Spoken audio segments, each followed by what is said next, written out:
मेरे भिंडी मेरे शिमला मिर्च कलर के बच्चों, क्या हाल चाल हैं। एक बार फिर आप सभी के सामने हाजिर हो चुका हूं। 11 मिनट 4 कॉन्सेप्ट, डे नंबर 6 और सेशन नंबर 1 आपके सामने लेके आ रहा हूं। और आज हम करेंगे इनकम टैक्स की बातें, और वो भी इनकम टैक्स में सबसे इंपॉर्टेंट चैप्टर जो हमारा है दैट इज पीजीबीपी का। आज की मेरी तीनों वीडियो जो होंगी वो उसके ऊपर डिवोट होंगी।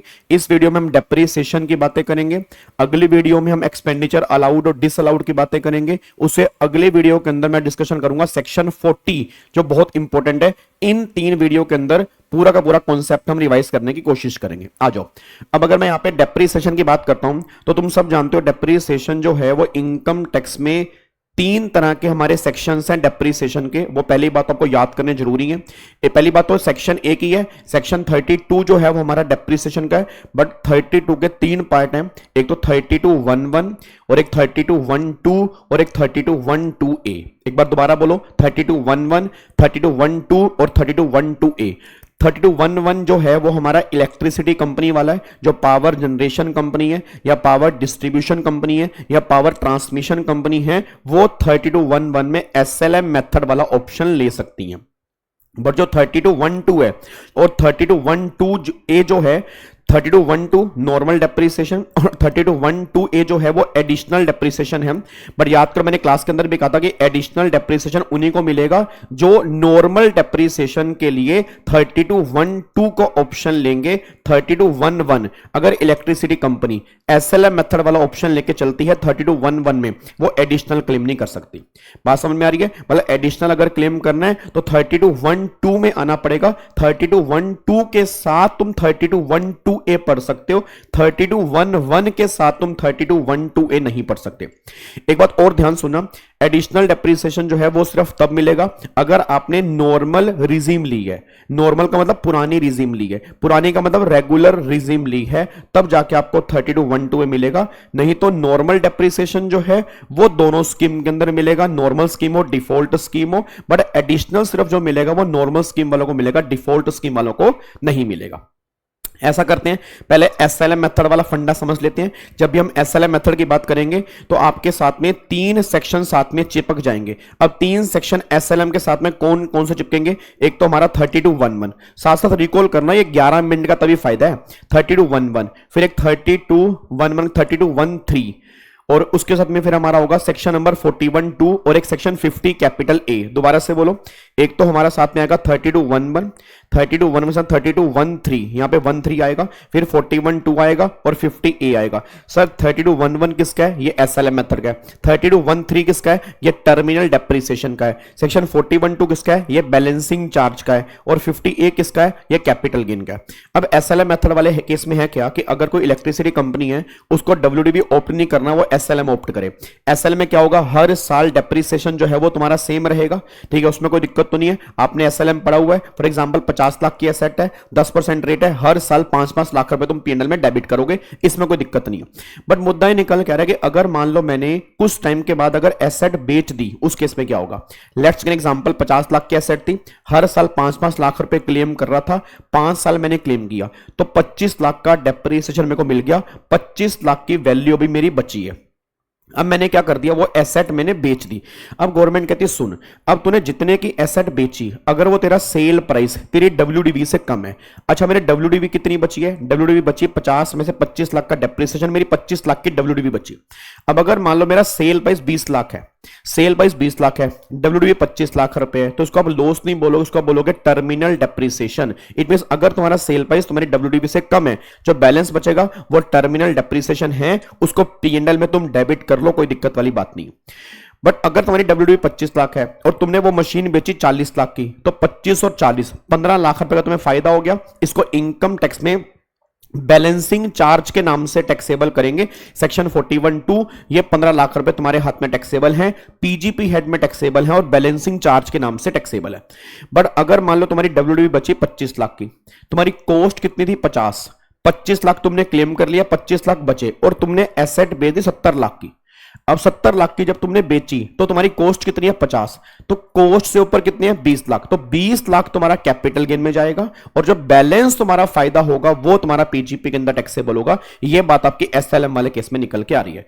देखो वही बात यहां पे लिखी है, अगर सेल प्राइस तुम्हारा कम है terminal depreciation, sale price WDV से ज्यादा है बैलेंसिंग चार्ज, और अगर सेल प्राइस कॉस्ट से भी ज्यादा है तो कॉस्ट से ऊपर वाला कैपिटल गेन में जाएगा और जो बैलेंस रिकवरी होगी वो बैलेंसिंग चार्ज के नाम से यहां पे टैक्सेबल होगी। ये हमारा एसएलएम मेथड में निकल के आ रहा है।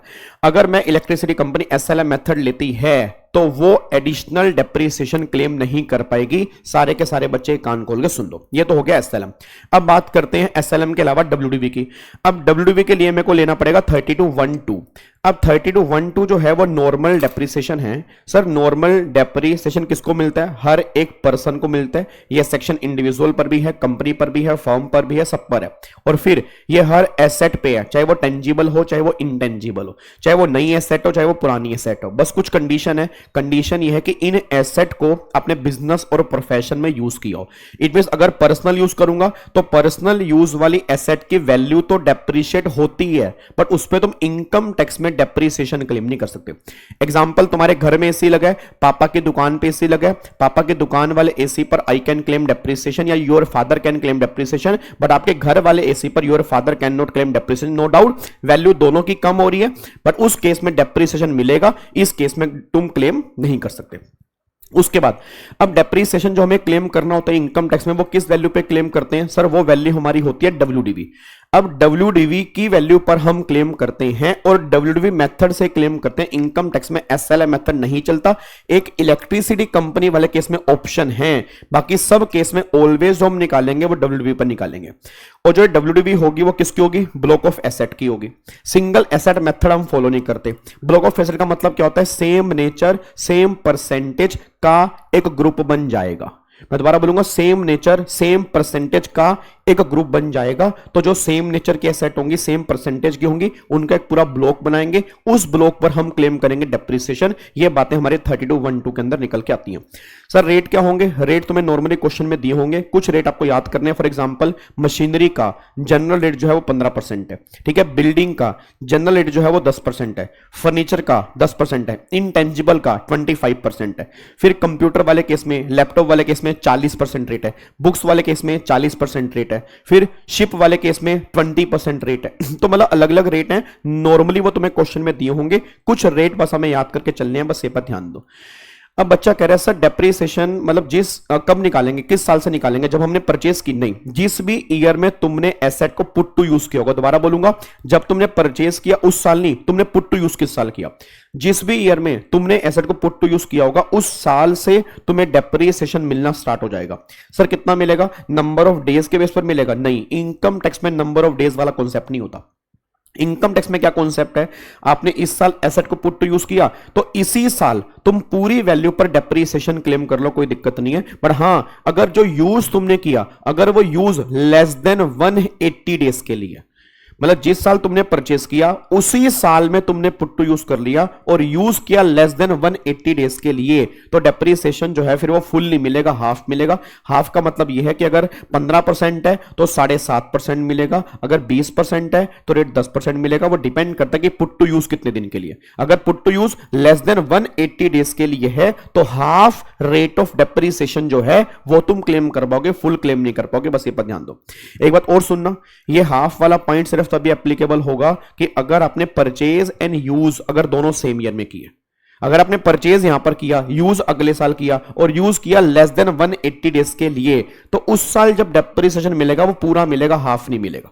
ये हाफ वाला कॉन्सेप्ट एप्लीकेबल सिर्फ तभी होगा अगर परचेज एंड यूज दोनों सेम ईयर में है। तो क्वेश्चन बहुत ध्यान से पढ़ना, अगर दोनों सेम ईयर में है और यूज लेस देन 180 है तभी हाफ मिलेगा, नहीं तो फुल मिलेगा डेप्रिसिएशन। क्या बात समझ में आ रही है? उसके बाद फिर यहां पर डेप्रिसिएशन से रिलेटेड बातें आपको 2-3 और ध्यान देनी है। हां, अगर आपने कोई एसेट पार्शली बिजनेस में यूज की है और पार्शली पर्सनल आपने यूज किया है, तो जितना आपने बिजनेस में यूज किया होगा उतने % ही डेप्रिसिएशन मिलेगा। मतलब पहले क्या करोगे? पहले नॉर्मल पूरा डेप्रिसिएशन निकाल लो, वैल्यू को बाइफरकेट नहीं करना, पहले उस वैल्यू पर निकाल लो डेप्रिसिएशन।